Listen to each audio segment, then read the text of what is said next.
بسم الله الرحمن الرحيم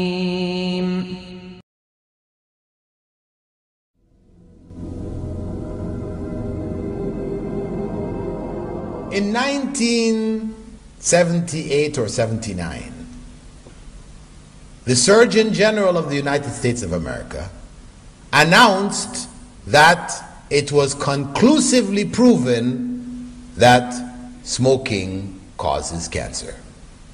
Now in America, people had been struggling with this thing for well over a decade. The signs were already there earlier, but the tobacco companies, they call big tobacco, they had fought this decision vehemently, paid multi-billions to hide the results, to squash it so that it wouldn't be known to the public, because that meant a loss in sales. And after that announcement, of course, sales in America, in the West, but what did they do? They brought it over to our countries. Cheaper than it was in America.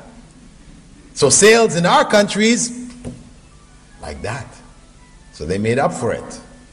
But the point is, that was the new ruling in the late 70s. At that time, the enlightened scholars said we have to re-look at smoking now. The old ruling 500 years ago was based on the only known harm from it, which was bad breath, makruh. Of course, you had those scholars who were smoking cigarettes who were saying it's still makruh. Still makruh. No need to change.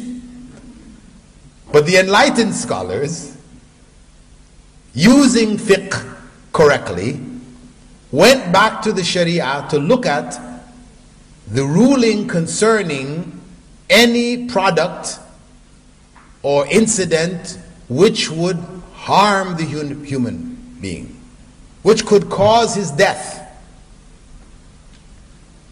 And they had to conclude, the Quran says, وَلَا تَقْتُلُوا أَنفُسَكُمْ, do not kill yourselves.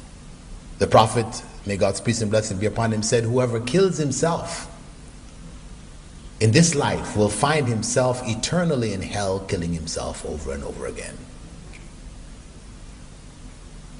Furthermore, the Prophet Muhammad ﷺ had said, لَا ضَرَرْ وَلَا دِرَارٍ, we should neither harm ourselves nor harm others. So there were no end of texts in the Quran and in the Sunnah which indicated that substances which would clearly cause harm in their normal use were haram. So the enlightened scholars changed the ruling from makruh for smoking to haram. That is the correct ruling. So those of you that have cigarette packages in your pockets, know that when you leave this hall, you have been informed. And you are responsible for Allah to destroy those cigarettes and stop smoking. From today onwards. Not gradually. Because gradually you'll never end it. You'll get a patch here and you take a this and that and you'd carry on for years. No. It's haram, give it up. And wives, if you know your husbands are doing it, then you stay on them. Allah will reward you for destroying every pack of cigarette they bring into the house. Flush it down the toilet. Every time you catch it, make it difficult for him. Know that there's reward in it. He might say, you're destroying my money, this is my wealth. No. Allah will reward you for every pack you flush down the toilet.